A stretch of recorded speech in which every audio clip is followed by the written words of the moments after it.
Good morning students. जैसा कि आप सभी जानते हैं कि कल ही मैंने एक पीडीएफ फाइल ग्रुप में सेंड की थी और कहा था कि हम नेक्स्ट जो चैप्टर शुरू करेंगे वो चैप्टर एक थ्योरी बेस्ड चैप्टर है जिसका नाम है अकाउंटिंग प्रिंसिपल्स। अब हमने इस अकाउंटिंग प्रिंसिपल्स जो चैप्टर है इसको डिटेल में स्टडी करेंगे। इस पीडीएफ में मैंने मेजर पार्ट इसमें डाल दिया है और आप लोगों ने सिर्फ इसको कर लेंगे तो भी आपका काम चल जाएगा। तो देखिए स्टार्ट करते हैं। हमारा सबसे पहला जो अकाउंटिंग प्रिंसिपल है वो एक्सप्लेन करता हूँ मैं। पहला accounting principle business entity concept. इस कंसेप्ट के अकॉर्डिंग आपको क्लियर कर दूं मैं कि पार्टनर या हम कहें ओनर या जो पूंजी लगाता है कैपिटल लगाने वाला, हम उसको विभिन्न नामों से जानते हैं। कहीं पार्टनर जानते हैं, कहीं हम उसको सोल ट्रेडर कह देते हैं, कहीं हम शेयर होल्डर्स कह देते हैं। यानी कि जो भी मालिक है बिजनेस का वो क्रेडिटर्स, मैनेजर्स और या बिजनेस को इम्पैक्ट करने वाले सभी पार्टीज, वो सभी और बिजनेस अलग, दोनों दो अलग अलग कंसेप्ट हैं। दोनों ही अलग अलग क्या हैं, अपने आप में यूनिट हैं। फॉर एग्जाम्पल, एक स्वामी, एक मालिक, एक ओनर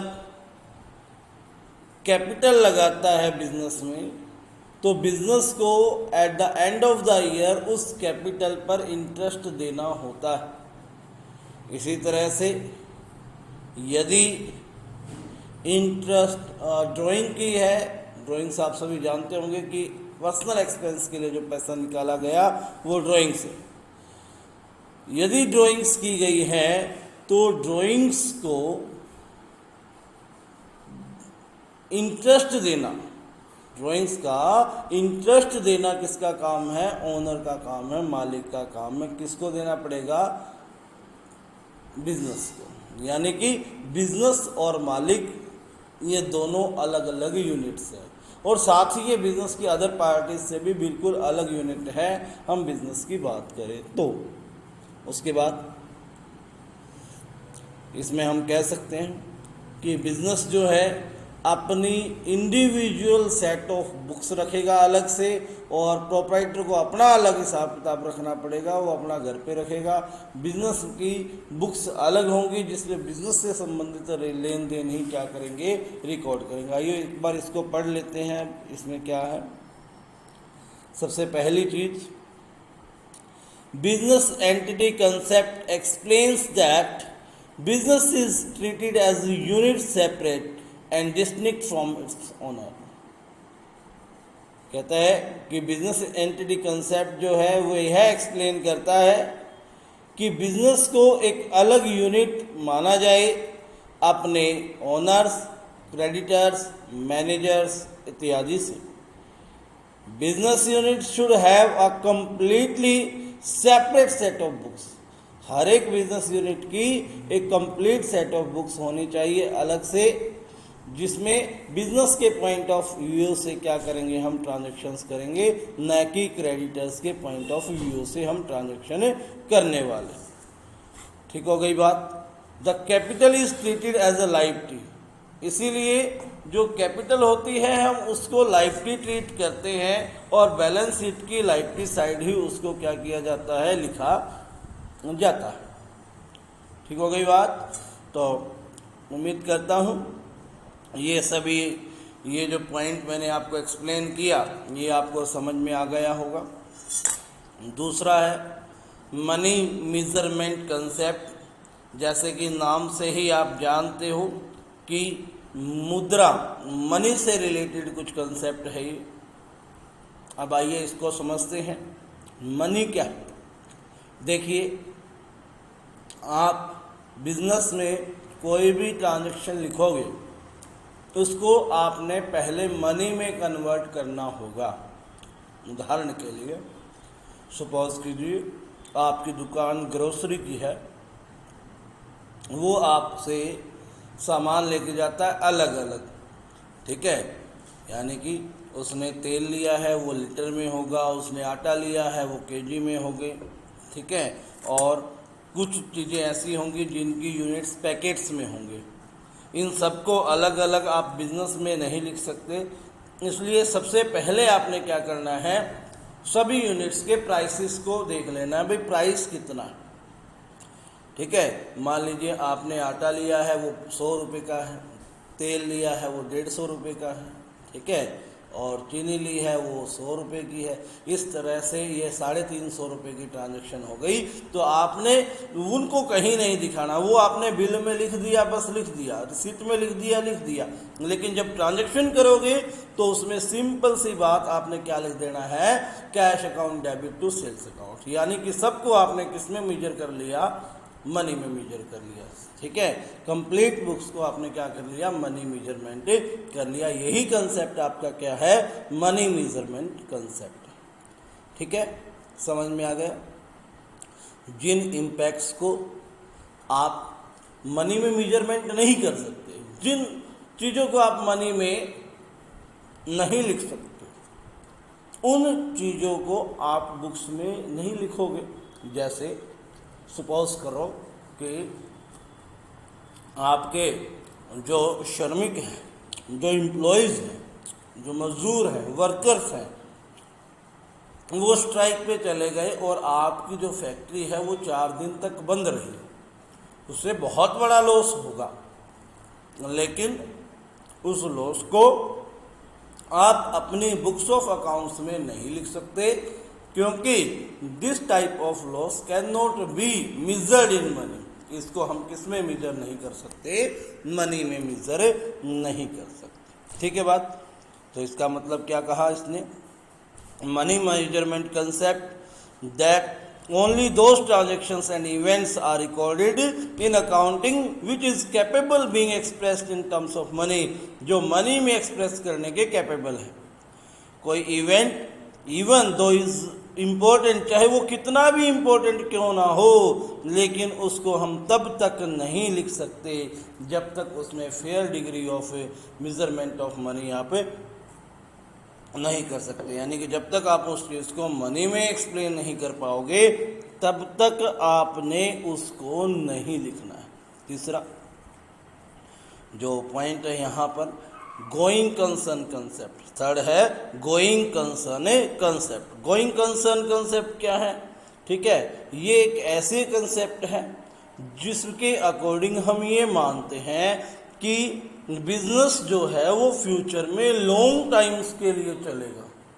बिजनेस जो है वो फ्यूचर में लॉन्ग टाइम तक चलेगा, लंबे समय तक चलेगा।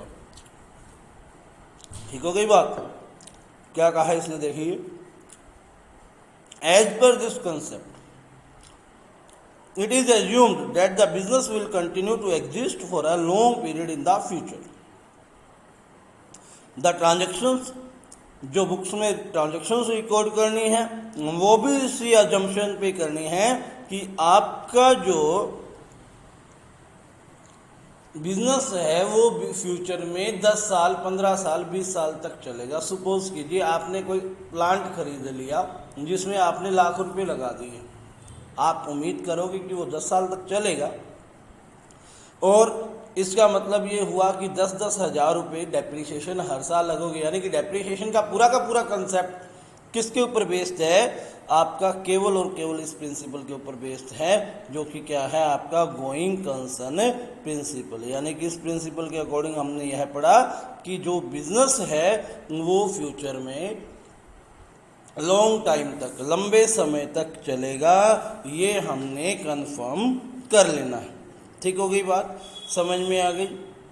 और इसी तरह से हम अपने जो लाइबिलिटीज हैं उनको भी लॉन्ग टर्म शॉर्ट टर्म में बांट लेते हैं, यानी कि आपने जैसा पढ़ा था नॉन करंट और करंट लाइबिलिटीज, ठीक है। और इसी तरह से एसेट्स को भी हम क्या कर लेते हैं, नॉन करंट और करंट एसेट्स, ठीक है। चौथा है लास्ट, आज का 4 ही करवाएंगे आज, accounting period concept. Accounting period concept क्या होता है? अकाउंटिंग पीरियड कंसेप्ट जो है वो कंसेप्ट आपको ये कहता है कि बिजनेस जो है वो लंबे समय तक चलता है, और अगर आपको बिजनेस का रिजल्ट चाहिए, नेट प्रॉफिट और नेट लॉस चाहिए, तो वो एग्जैक्ट सही तो तभी होगा जब आपने बिजनेस बंद कर दिया। जैसे मान लो आपने 10 लाख लगाए, आपने 10 साल बाद बिजनेस को बंद किया और आपके पास 1 करोड़ रुपए थे, 90 लाख रुपए का आपका प्रॉफिट हो गया, ठीक है। लेकिन जब हम ये करेंगे तो हम किसी भी तरह से अपने बिजनेस को समझ नहीं पाएंगे कि इस बिजनेस में कहाँ कमियां हैं, कहाँ लॉसेज है, क्योंकि जो हो चुका होगा वो पास्ट में हो चुका होगा, उसको और पास्ट को हम चेंज नहीं कर सकते। इसलिए अकाउंटिंग प्रिंसिपल के अकॉर्डिंग हमें क्या करना है, उस पीरियड को पार्ट्स में डिवाइड कर लेना है। एक पार्ट को हम 1 साल का रखते हैं, जैसे 1 अप्रैल से 31 मार्च, ठीक है।